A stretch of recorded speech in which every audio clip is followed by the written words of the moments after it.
started. So we have episode 4.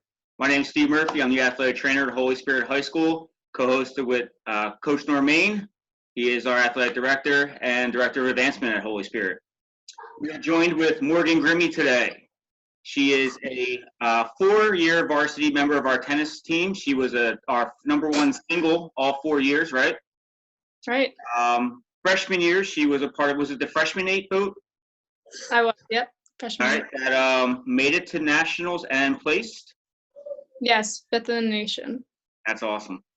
On top of that, she is a big sister at Holy Spirit. She is a member of the Spirit Committee, National Honor Society, and National Latin Honor Society. Pretty cool. Next year, Morgan will be taking her tennis career to TCNJ in the fall.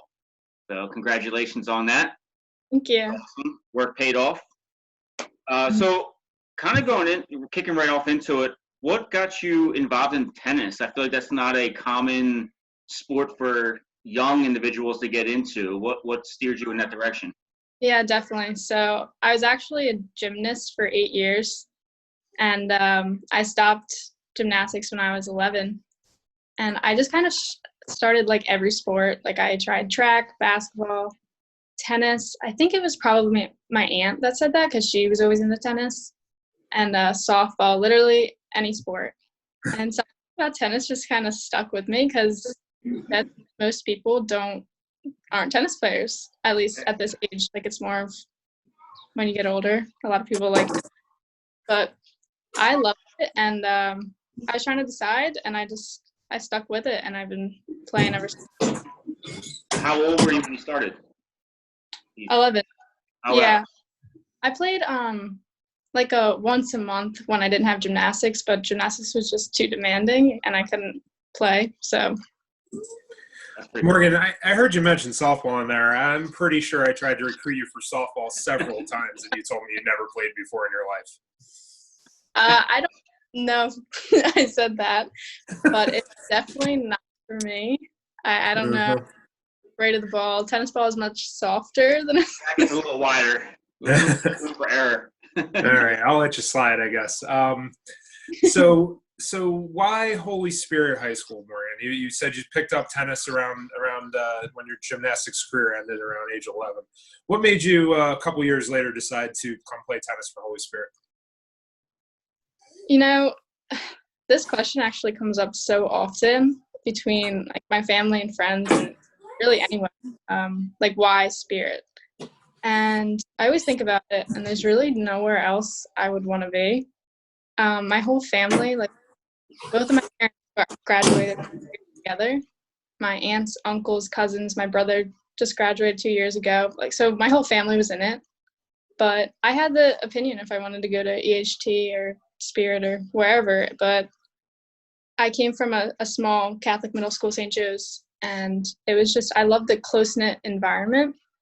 And Spirit was just like that. And it's such a family. Like, everyone says that. But I love how we can do stuff like this. And every teacher knows me. I know every teacher. They know my brother and sports I play and things about me. And I love that so much.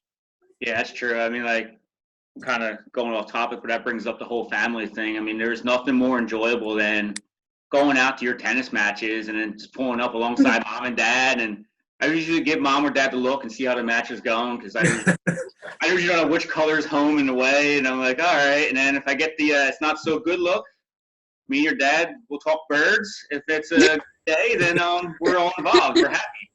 So yeah. It's a family thing, and there's nothing more enjoyable than that. And it made tennis days a lot of fun. I'm seeing you play this 4 years. So, and we built a great relationship between obviously your brother and then your mom and dad as well. It's a cool family atmosphere over there. Yeah, so cool. So, you come in freshman year and you have the #1 single spot. So I remember that, and I remember thinking, man, she's a freshman and she's already like at the #1 single spot. And in my mind, I'm like, well, that's probably like the best spot to be. Maybe makes you the best one on the team, which means how is she going to improve? Who's going to push her? So what is it that you had to set forward? How'd you motivate yourself to come back each year and improve your game? Yeah, so I mean, from my freshman year, we weren't the strong in the beginning, and our team has definitely developed a lot since then. But yeah, it was very nerve-wracking coming in. I didn't know what the girls would think of me as a freshman, like taking the first number one single spot. But everyone was so accepting, and it worked out a lot. But every year, I've found my competitors who they push me the most. So the first singles at Cedar Creek, she has been my biggest rival. And the first singles at Apsigami, we've always had close matches. But yeah, the Cedar Creek girl, her name's Charisse. I lost her 2 years in a row, and I played her in a couple of tournaments, and I lost her, and I could never pull it out, and I couldn't figure out how to beat her, really. So my biggest goal for this year was, or one of the biggest goals, one was winning cows, and one was beating Charisse, and I ended up beating her in a 10-point tiebreaker this year, which was definitely one of my best memories. I remember that one. I remember you leaving my classroom that day and telling me, but like you had that confidence. Like it was cool because it wasn't like the year before, Morgan, where you're like, I'm going against this girl. She's really good. Like you finally spoke like, I'm really good. And like you had that, like it was cool because we've had this conversation 100 times in the athletic training office, and then you're walking out of the class and you're like, Cedar Creek today. Now they're like, all right, go get it done. I know. It was my last shot. There was something about that day. I woke up and I was winning it, and the whole day nothing could really get into my head. No tests, no pop quiz, nothing was stopping me. Being healthy, I got out there, warmed up. My mindset was just in it that day, and I lost the first set 5-7. So it was a close match, and then I just let it go. Started over, won the second set 7-5, and then in between the set, or after the second set, my coach came and talked to me. She's like, "Come roll out. You have 2 minutes. Come roll out." Yeah. And it did it, and I finally won and won the tiebreaker 10-1. So I'll never forget that. That's awesome. Dominated the tiebreaker. Yeah, I remember Murph. We were on the cart. I think we had soccer or field hockey or something, and we wound up coming over right at the end of that second set. And you got the report from Morgan's dad, and then so we're expecting this back and forth, win by 2 tiebreaker, and she just came out and steamrolled, and the tiebreaker was great. Yeah. It had to happen. That's great. That's awesome. So in your years, you've had quite a few coaches in your tennis career. I mean, counting Mauricio in that mix. Do you have any memorable moment amongst those coaches that you can shed light on? Yeah, definitely. So I've with Diane, Coach Diane. She's always been there from my freshman year. She's kind of on the sidelines, really, but she was always there with the mental aspect of it.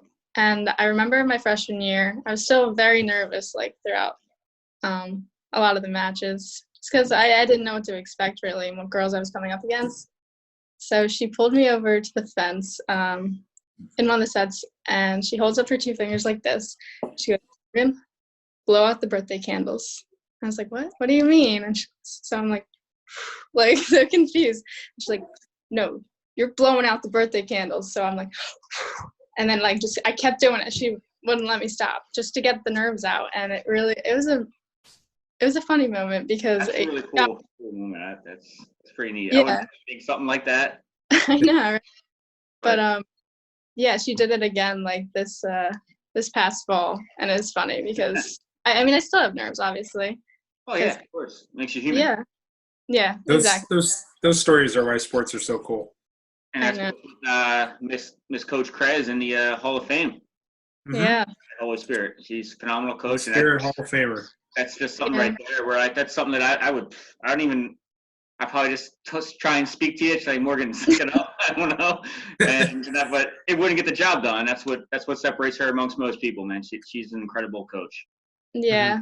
I can't forget about Mauricio, obviously, because I can't think of one like specific memory with him, but just because he's been there since I was 11. He was Mm. always with me, like growing up. And then when he became the spirit coach too, it was just perfect because he has driven me to practices and matches, been the person to restring my strings every time I needed it, and warmed me up at all my tournaments. He's always been there, and he's always known like the physical aspect of the game and my mentality throughout all of it. And I don't know what I'm going to do without him next year. It's just, he's been the best. Absolutely. That's Yeah. definitely a long relationship with a coach to have. But you're always going to have your spirit family, and he's obviously a part of that. So you always have someone to turn back to. Yep. Definitely. So, Morgan, Murph, you have anything else? No. Okay. So, Morgan, last question. What would you say that Holy Spirit Athletics has done for you over these past 4 years? You know, Holy Spirit Athletics have really, like I've said before, I've learned that sports aren't just physical at all. Because my most challenging part was the mental aspect of it. And really, it makes me laugh because I think of like the buff football players, and it doesn't really matter if like you're the girl with the best endurance on the team. Like, sure, like that's all important, but if you don't have the mental aspect of it, it's like you're done. You need that, and Spirit has taught me that just throughout the school, and like all the people in the school. I've just learned so much from them, and like it sounds cliche, but like they've really told me like just don't give up and like to never quit. And Spirit has done that for me with the coaches but the teachers too. Like I just learned so many life lessons from everyone. Yeah. That's something that's gonna help you out a lot in your career. Yeah. And we wish you luck. And we're gonna miss you. I'm definitely gonna miss you next year. Tennis won't be the same. I mean, we have Lorena. And Sophia. We have a decent team. I'm gonna miss you, your mom, your dad on the sideline. Like it's not gonna be the same next year. I'll miss you too. Thank you. Wish you luck. Best of luck at TCNJ, Morgan. You know you're gonna do great things. Thanks, guys. You're working hard. All right.